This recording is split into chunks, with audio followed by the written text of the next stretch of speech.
Bonjour les footeux et footeuses et bienvenue dans cette nouvelle chronique de Jay. Vous avez vu les petites lunettes, le petit col, on va essayer de faire quelque chose de studieux et je vais peut-être même essayer d'être gentil pour une fois. Ça? Non, non, je peux pas. Il y a un an, je faisais une chronique sur le VAR où je démontrais toute l'absurdité de son utilisation en Belgique entre les pannes de camionnettes, le manque d'électricité, les problèmes de blocage de les bouchons. On pensait que ça irait mieux une fois que tout serait centralisé à Tubize, mais que nenni. C'était sans compter sur la définition belge du mot VAR. Parce que en vrai, chez les Anglais, ça veut dire Video Assistant Referee. Chez nous, c'est vacances pour les arbitres rétrogradés. Ah. Parce que si je prends le match Bruges-Gand, que l'arbitre central, à la rigueur, et le juge de ligne n'aient pas vu le coup de coude de Buchanan, je peux comprendre. Mais quand le joueur gantois vient montrer à l'arbitre qu'il saigne, et que M. Lambrecht, tout ce qu'il trouve à lui dire, c'est va te faire soigner dehors, sans se poser de questions, ni même sans demander un avis au VAR, puisque eux, de toute façon, ils dormaient, donc ils n'auraient pas pu intervenir, ça me dépasse. Après, sur le match, il n'y a pas grand-chose à dire. Hein. Bruges était au-dessus de Gand, surtout en deuxième mi-temps, mais est-ce qu'on aurait vu le même match si Bruges avait été réduit à 10? Je pense pas. Alors pour le moment, ça a sauvé la peau de Scott Parker, mais pour combien de temps? Et surtout, bon, l'Union est en train de lâcher complètement la course au titre, qui semble bien acquise pour Genk, mais on ne sait jamais, un retournement. Mais du coup, il semblerait que le FC Arbitre ait décidé de venir à la rescousse du Bayern de Bruges dans la conquête au Playoff 1, en tout cas. Alors non, vous ne me ferez pas dire que ils ont réussi à corrompre la fédération arbitrale depuis des années. Non, non. Mais, à mon avis, il y a des fameux dossiers sous le manteau quand même, parce que je vois pas comment c'est possible autrement d'être protégé à ce point-là. Et on peut pas dire que dans l'autre match au sommet, le Classico, ça a été vraiment mieux au niveau des décisions arbitrales. En soi, rien de scandaleux non plus, mais tout le monde s'accorde à dire que Oyo aurait pu prendre une rouge directe, et que du coup, Amouzou aussi aurait pu prendre une rouge pour le coup de coude qu'il donne pendant l'échauffourée. Mais j'ai beaucoup aimé la réaction et l'attitude de Monsieur Lardo pour expliquer ses décisions et sa gestion des joueurs. Donc, je trouve que ça manquait au football un arbitre comme ça qui arrive à se faire respecter tout en expliquant ses décisions aux joueurs. D'habitude, c'est juste, bah, c'est ça, et puis tu te tais en fait. Et là, non, il prenait le temps, il a pris le temps à chaque fois d'expliquer ses décisions, ses fautes, ses coups de sifflet. Donc, je trouvais ça très bien. Donc, je mets quand même une bonne note à Monsieur Lardo si on retire les deux cartons. Et puis surtout, s'il y avait eu les rouges, ça nous aurait privé de voir les résultats du stage que Renaud Aymon a fait à l'école d'acteurs de Neymar. Parce que pour ça, il a été bon. Hein, bon, il tombe toujours pour rien, il râle sur tout et n'importe quoi. Mais du coup, est-ce que quelqu'un pourrait lui dire que ben, c'est un vrai match de foot, quoi? On n'est plus dans un film, là. Non, parce que en 20 minutes de temps de jeu, je suis même pas certain qu'il ait fait un seul bon appel. Donc les balles qui touchent, c'est des contrôles ratés. Quand il n'a pas la balle, il va se foutre entre les deux défenseurs centraux qui ont tous une... Enfin, ils avaient tous les deux une tête de plus que lui, donc je vois pas ce qu'il vient faire là non plus.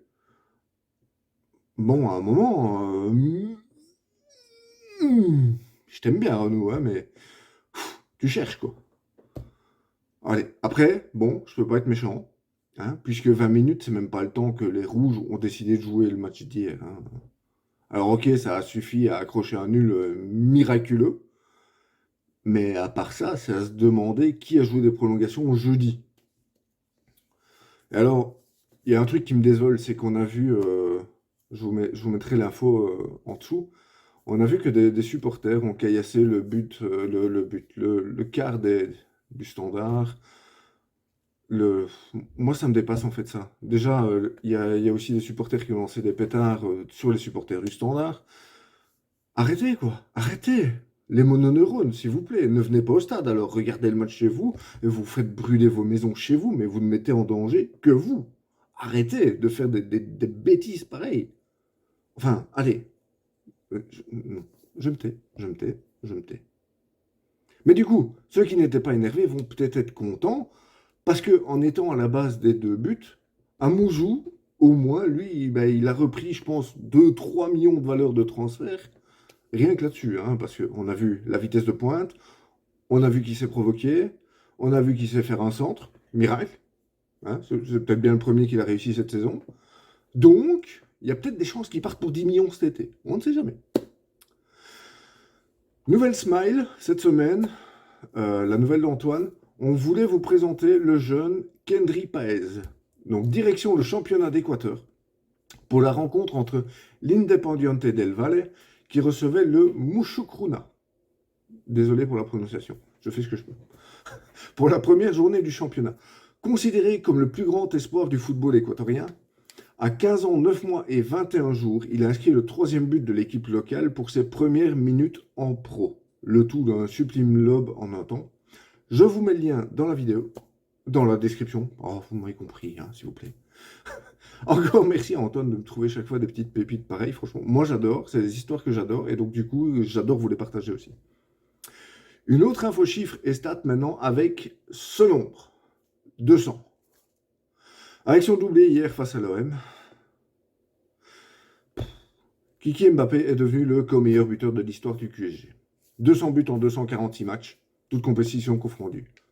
Moi je dis ça s'applaudit. Qu'on apprécie ou pas le personnage, on est obligé d'admettre que le joueur de foot est simplement sur une autre planète quand il décide de mettre son ego de côté pour jouer au football. Et pourtant, ça me fait mal de l'admettre, vraiment. Peut-être parce que pour moi, l'extra sportif doit être aussi beau que ce que tu montres sur le terrain. Et en plus, si parfois ton comportement sur le terrain n'est pas beau, ben voilà. Mais oui, sur un plan statistique, même si tout le monde attend qu'il fasse ses preuves dans un vrai championnat, hein, parce que c'est jamais que le championnat de France quand même, pour tout le respect que j'ai pour ces équipes-là, hein, mais voilà, c'est pas l'Angleterre, c'est pas l'Espagne, c'est pas l'Italie. Bon. Donc en attendant qu'il fasse ses preuves, il n'y a quand même aucun doute sur le fait qu'il va exploser tous les records, et je pense qu'il peut même aller au-dessus de ceux de Messi ou Ronaldo. Et pour finir, direction l'Angleterre, où les vieux nostalgiques comme moi sont heureux de voir Manchester United revenir au sommet. Pourtant, Dieu sait que j'ai Liverpool dans le sang, et que j'ai mal cette saison.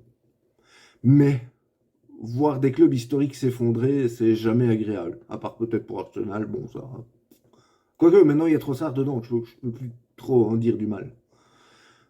On savait que Ten Hag aurait du boulot en arrivant, mais qu'il en était capable.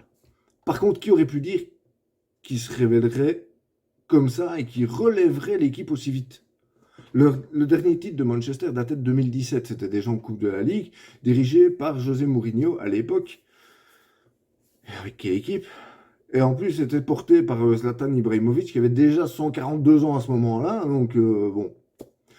Comme quoi, le fait d'avoir poussé Cristiano Ronaldo à la retraite en Arabie Saoudite a peut-être fait du bien à l'effectif finalement. De quoi rêver d'une qualif européenne et en championnat, et pourquoi pas d'une victoire en Coupe d'Europe. Il n'y a qu'un pas. C'est tout le mal qu'on leur souhaite. Et moi, je vous souhaite une bonne semaine, les amis. Comme d'habitude, n'oubliez pas de liker, partager, abonnez-vous à la chaîne si ce n'est pas encore fait, et je vous dis à la semaine prochaine.